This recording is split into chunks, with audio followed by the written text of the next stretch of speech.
क्या वजूहत बनी कि हुकूमत पंजाब ने इतना पैसा खर्च करके ये त्यारा खरीदा? तो इस किस्म के सवाल आते हैं। यहाँ पे पैसा आवाम का है, आवाम जानना चाहती है कि भाई ये पैसा कैसे खर्च हुआ और क्यों खर्च हुआ।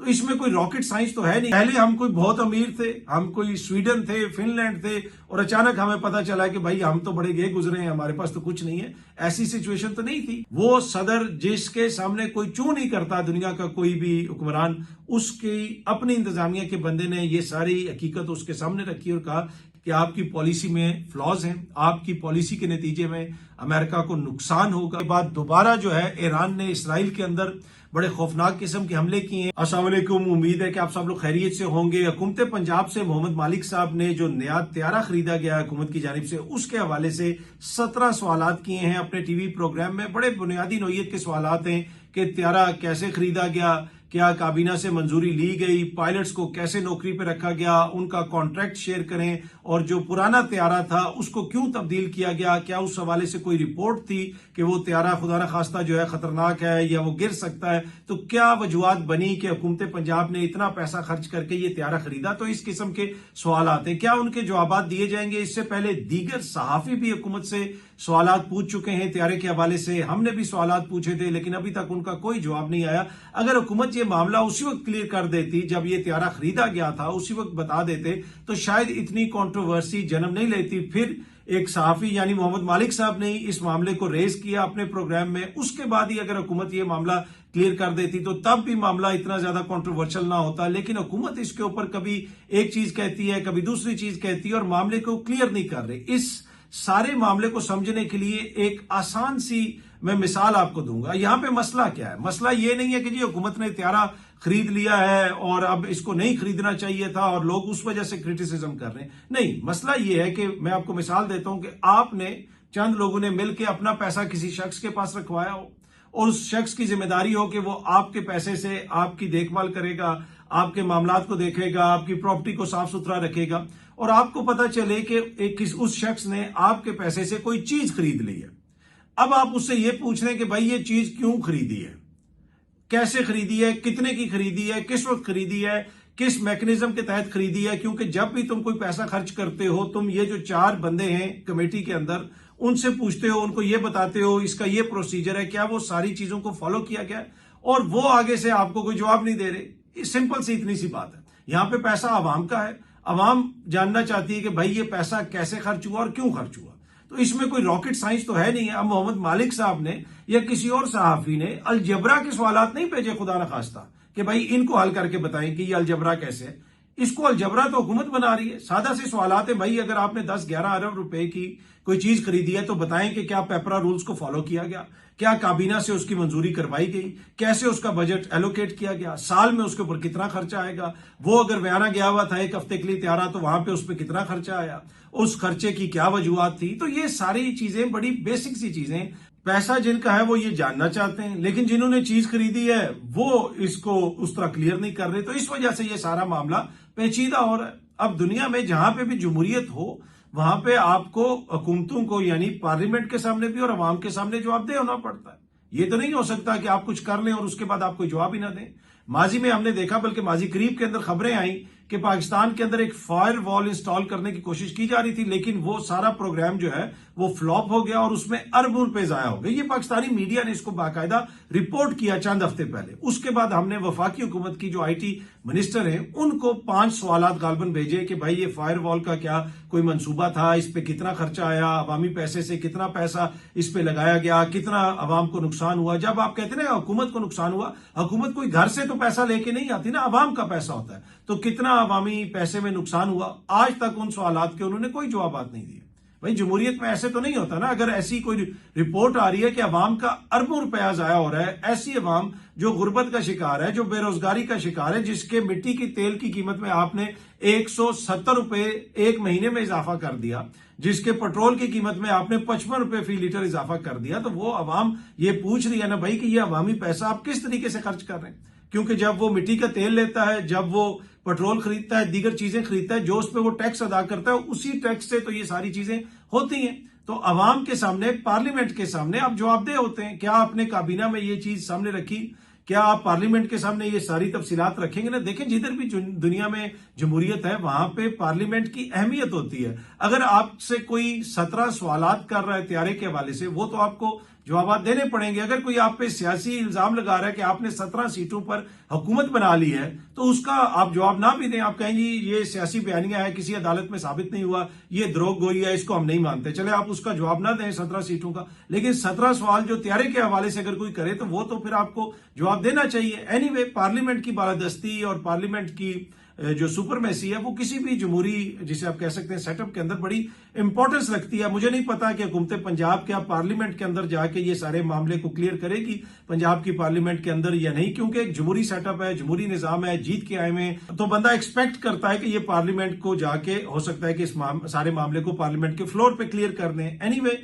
जमहूरियत, पार्लियामेंट, मैंडेट से याद आया कि नॉर्थ कोरिया की ये सामने आप देख सकते हैं पार्लियामेंट है, और नॉर्थ कोरिया की पार्लियामेंट में भी जनाब वोटिंग हुई है। आपको पता है जब पार्लियामेंट में वोटिंग वगैरह होती है, जिस तरह 27वीं आईनी तरमीम आई या 26वीं आईनी तरमीम आई, ये इन सारे मामलों के ऊपर पार्लियामेंट के अंदर वोटिंग होती है और पता चलता है कितने % वोटिंग से या कितने % वोटों से वो जो चीज मंजूर हो गई है। एनीवे, जो किम जोंग उन है, उन्होंने जो पार्लियामेंट्री वहां के इलेक्शंस थे वहां पे उन्होंने तकरीबन 99.93% वोट लेके वहां पे कामयाबी हासिल कर ली। यानी शुमाली कोरिया के जो डियर लीडर हैं उनको उनकी पार्लियामेंट ने 99% से ज्यादा वोट दिए हैं। देखें, फिर ये खूबसूरती है ना जी, मैंडेट तो है उनके पास, तो पार्लियामेंट ने खड़े होकर फिर उनके लिए तालियां वगैरह भी बजाई हैं। तो इस इलेक्शन के अंदर उनको 99% से ज्यादा वोट पड़ा है। तो लेकिन फिर भी अगर कल कोई उनसे पूछ ले वहां पे कि भाई ये चीज तुमने कैसे खरीदी है या वो चीज कैसे खरीदी है, तो उनको भी जवाब तो देना चाहिए फिर पार्लियामेंट को। अब पता नहीं वो देंगे या नहीं देंगे, उसकी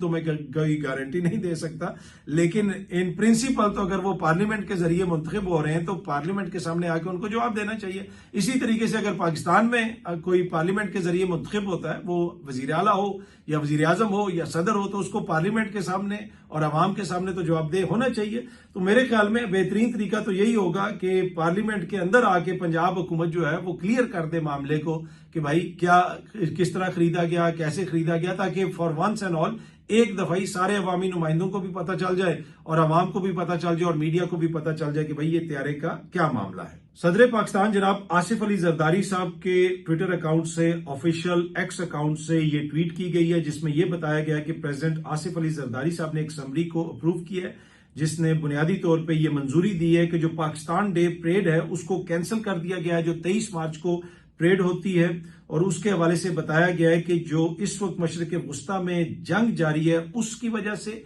और कफायत शारी की जो मुहिम चल रही है, कफायत शारी के जो मैयस लिए जा रहे हैं उसकी वजह से वजीर आजम पाकिस्तान जनाब शहबाज शरीफ साहब की एडवाइस के ऊपर ये फैसला किया गया और इस समरी को अप्रूव कर दिया गया और अब 23 मार्च की परेड नहीं होगी। ठीक है जी, कफायत शारी की वजह से यकीनन इसको जो है आपने इसको पोस्टपोन कर दिया, इसको एक तरह से कैंसिल कर दिया है, लेकिन बाकी सारी जगहों पे हुकूमत कितने पैसे बचा रही है और इसी वजह से जो ये क्वेश्चंस उठ रहे हैं, चाहे वो चेयरमैन सेनेट की गाड़ी के ऊपर हों या वज़ीर आला पंजाब के लिए या पंजाब हुकूमत के लिए लिया गए त्यारे के हवाले से हो, वो इसी वजह से किए जा रहे हैं कि भाई पाकिस्तान एक गरीब मुल्क है।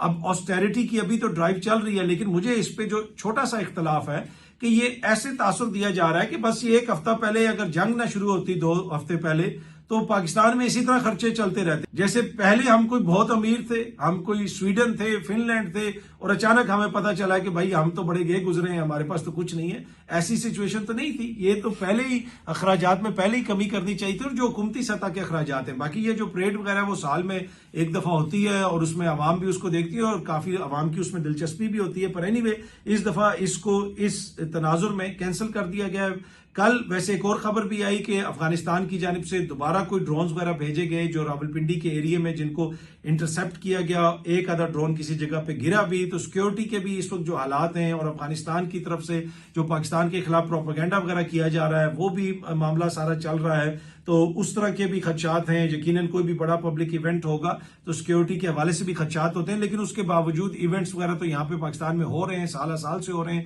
सिक्योरिटी के खदशात तो हमेशा से रहे हैं, लेकिन इस दफा ये ऑस्टेरिटी वाला मामला भी है जिसकी वजह से परेड को कैंसिल कर दिया गया है। अच्छा, मशरिक वस्ता की जंग का जिक्र है सदर साहब की ट्वीट के अंदर। वैसे सदर आसिफ जरदारी साहब का जो एक्स अकाउंट है, द प्रेसिडेंट ऑफ पाकिस्तान का एक्स अकाउंट है, उसमें एक अजब चीज है कि उसमें कमेंट्स ब्लॉक किए हुए हैं, यानी आप उसको रिप्लाई नहीं कर सकते। मुझे नहीं किसी और मुल्क के सदर का कोई ऐसा एक्स अकाउंट नजर आया, ऑफिशियल एक्स अकाउंट, जिसमें कमेंट्स को ब्लॉक किया गया हो, कमेंट्स को रोका गया हो। मैंने पहले भी इस चीज का जिक्र किया था। ये थोड़ी सी अजीब लगती है चीज कि सदर मुमलिकत है, 25 करोड़ के मुल्क है, उसके वो आईनी सरबराह हैं, उनका जो एक्स अकाउंट है the president of Pakistan official X account, उसमें कमेंट्स ब्लॉक है for some reason. I don't know क्या वजह है, क्यों इसको ब्लॉक किया गया। पहले भी मैंने आपसे शेयर किए थे, मुख्तलिफ ममालिक के सदूर के एक्स अकाउंट आपको दिखाए थे, कहीं पे भी कोई कमेंट्स वगैरह ब्लॉक नहीं थे। सम टाइम बड़ी सख्त तनकीद भी हो रही थी, इवन के पुतिन की एक ट्वीट के ऊपर जो प्रेसिडेंट ऑफ रशिया का एक्स अकाउंट है ऑफिशियल, उसके नीचे कोई 60,000 कमेंट्स थे जिसमें बड़ी उनकी तनकीद उनके ऊपर की गई थी, बड़ी के उनकी मजम्मत की गई थी मुख्तलिफ मामलात के हवाले से, लेकिन वो खुले हुए थे। लेकिन यहाँ पे जो प्रेसिडेंट ऑफ पाकिस्तान है, आई डोंट नो क्या वजह है कि उनका जो एक्स अकाउंट है उनके कमेंट्स जो हैं वो ब्लॉक है। अच्छा, मशरक़ वस्ता की जंग का जिक्र है प्रेसिडेंट आसिफ जरदारी साहब की ऑफिस की जानिब से जारी किए गए बयान में। अब अगर आप मशरक़ वस्ता की जंग का जिक्र करें तो उसमें अमेरिका का जो किरदार है वो सबके सामने है। अमेरिका और इसराइल मिलकर ईरान के ऊपर हमला कर रहे हैं और अमेरिका से पहला बड़ा इस्तीफा भी आ गया है। जी हाँ जी, अमेरिका में जो अमेरिकन इंतजामिया है इस वक्त, सदर ट्रंप की इंतजामिया, उनके एक आला ओहदेदार ने इस्तीफा दे दिया इस जंग के ऊपर एज ए एहतजाज के भाई मैं इससे एग्री नहीं करता। अच्छा, ये जो जोसेफ केंट हैं, जिनको जो केंट भी कहा जाता है, और ये बुनियादी तौर पे उनके director national counter terrorism centre है, तो बड़ा इंपॉर्टेंट इनका ओहदा है।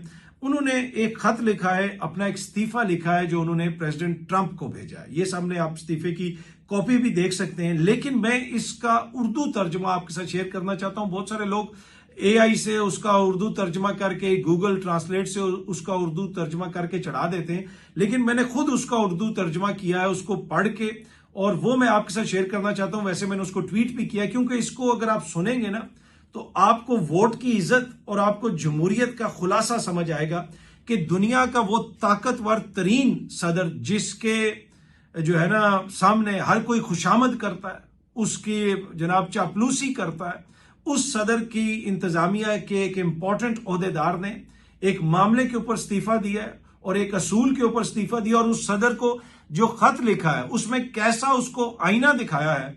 तो मेरे ख्याल में ये बुनियादी मैसेज है वोट की इज्जत का और जमहूरियत का, कि जनाब जमहूरियत जब मजबूत होती है, जब वोट की इज्जत होती है, तो वो सदर जो इतना ताकतवर है, जिसके सामने दुनिया भर के जो हुक्मरान चापलूसी करते हैं, उसकी खुशामदें करते हैं, उसको अपने मुल्क का एक बंदा, बल्कि उसकी इंतजामिया का अपना बंदा जो है, उसको खत लिख के इस्तीफा दे रहा है, और उस इस्तीफे के अंदर वो क्या लिख रहा है, और फिर उसको ये भी पता है मैं इस्तीफा दे दूंगा तो मेरे खिलाफ कोई इंक्वायरी नहीं खुल जाएगी।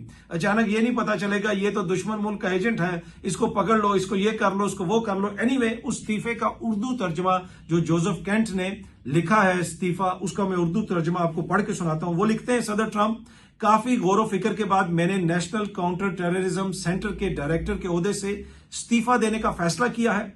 मेरा जमीर इस बात की इजाजत नहीं देता कि मैं ईरान के खिलाफ जारी जंग की हमायत करूं। ईरान से हमारे मुल्क को कोई फौरी खतरा नहीं था, और ये वाज़ेह है कि हमने ये जंग इसराइल और उसकी ताकतवर अमरीकी लॉबी के दबाव की वजह से शुरू की।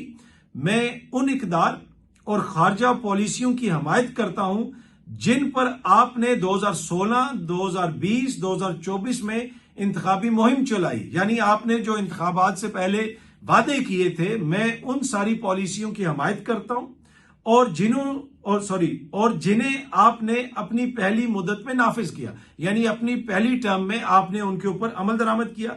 जून 2025 तक आप समझते थे कि मशरक़ वस्ता की जंगें एक जाल हैं जिनकी वजह से अमरीकी शहरियों की कीमती जानें गईं और हमारे मुल्क को माली नुकसान हुआ। यानी आप ये कहते थे कि मशरक़ वस्ता में जिन सदूर ने जंगें शुरू की वो बुनियादी तौर पे एक जाल में फंस गए, जिसके नतीजे में अमेरिका को माली नुकसान भी हुआ और कीमती अमरीकी जानों का ज़िया भी हुआ।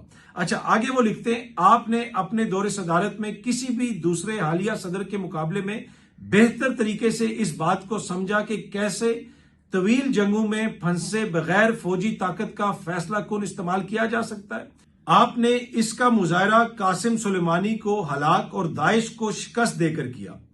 इस बार आपकी हुकूमत के आगाज से ही आला सतह के इसराइली हुकाम और अमरीकी मीडिया के बाअसर अफराद ने झूठी मालूमात पर मबनी मुहिम चलाई और आपकी सबसे पहले अमेरिका यानी अमेरिका फर्स्ट पॉलिसी को नुकसान पहुंचाया और ईरान के खिलाफ जंग को हवा देने के लिए जंगी जज्बात को भड़काया। इस बयानिए को बार बार दोहराकर आपको धोखे से ये यकीन दिलाया गया कि ईरान से अमेरिका को फौरी खतरा है और आप फौरन हमला करें, जिसके नतीजे में अमेरिका को जल्द फतह मिल जाएगी। आगे वो ये लिखते हैं अपने इस्तीफे में, ये एक झूठ था और वही हरबा था जो इसराइलियों ने हमें तबाहकुन इराक जंग में धकेलने के लिए इस्तेमाल किया, जिसके नतीजे में हजारों अमरीकी मारे गए। हम ये गलती दोबारा नहीं कर सकते। ऐसे साबिक फौजी के तौर पर जिसने 11 जंगी महाज पर खिदमात अंजाम दी और एक ऐसे शौहर के तौर पर जिसने अपनी प्यारी बीवी शैनन को एक ऐसी जंग में खोया जो इसराइल की वजह से शुरू हुई, यानी इराक वाली जो जंग थी उसमें गालिबन इनकी एहलिया भी कहीं सर्व कर रही थी और वो मारी गई बाद में। तो वो ये कह रहे हैं कि मैं खुद भी फौजी हूं, मेरी एहलिया मारी गई, लेकिन वो जंग भी हमने इसराइल के झूठ की वजह से शुरू की। आगे वो लिखते हैं कि मैं अगली नस्ल को ऐसी जंग में भेजने की हिमायत नहीं कर सकता जिसका अमरीकी अवाम को कोई फायदा नहीं, और ना ही ऐसी जंग में अमरीकी जानों की कीमत को जायज करार दिया जा सकता है। मैं दुआ करता हूं कि आप गौर करें कि हम ईरान में क्या कर रहे हैं और ये हम किसके लिए कर रहे हैं। इस वक्त जरूरतमंदाना इकदाम की जरूरत है। आप जंग का रास्ता बदल सकते हैं और हमारे मुल्क के लिए एक नई सिमत का तयन कर सकते हैं, या फिर हमें मजीद जवाल और अफरा तफरी की तरफ धकेल सकते हैं। इख्तियार आपके हाथ में है। आपकी इंतजामिया का हिस्सा होना और अपने अजीम मुल्क की खिदमत करना मेरे लिए एक एजाज की बात थी। आगे उन्होंने लिख दिया अपना नाम वगैरह। उन्होंने लिखा कि भाई झूठ पर मबनी बयानिए के नतीजे में ये जंग शुरू की गई है। वो सदर जिसके सामने कोई चू नहीं करता दुनिया का कोई भी हुक्मरान, उसकी अपनी इंतजामिया के बंदे ने ये सारी हकीकत उसके सामने रखी और कहा कि आपकी पॉलिसी में फ्लॉज हैं, आपकी पॉलिसी के नतीजे में अमेरिका को नुकसान होगा और मैं या मेरा जमीर ये गवारा नहीं करता कि मैं इस जंग पे आपकी हमायत करूं और अपने ओहदे पर रहूं, लिहाजा मैं अपने ओहदे से मुस्ताफी हो रहा हूं। तो ये होती है जी जमहूरियत की ताकत और ये होती है वोट की इज्जत। इस तरीके से हुक्मरानों को आईना भी दिखाया जाता है, उनसे क्वेश्चन भी किया जाता है, उनके सामने हकीकत को भी रखा जाता है।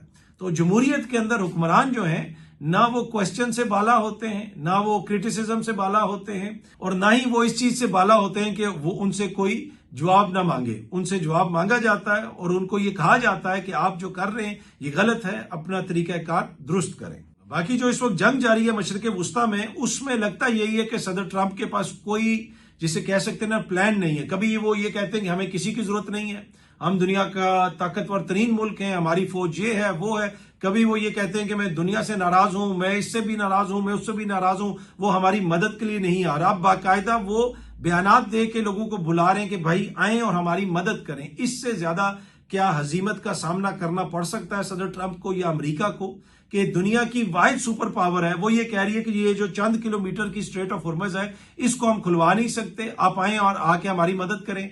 जो फ्रांस के सदर हैं उन्होंने बाकायदा ये कहा है कि भाई हम ना इसका हिस्सा बनेंगे, ना हम आके वहां पे ये स्ट्रेट ऑफ हॉर्मज़ खुलवाएंगे, क्योंकि ना हमने बंद किया है, ना हमने ये जंग शुरू की है, आपने ये जंग शुरू की है, आप इसको देखें। इसी तरह जो जर्मन चांसलर हैं उनका भी ऑलमोस्ट यही मौकिफ है कि भाई हम इस जंग का हिस्सा नहीं बनेंगे।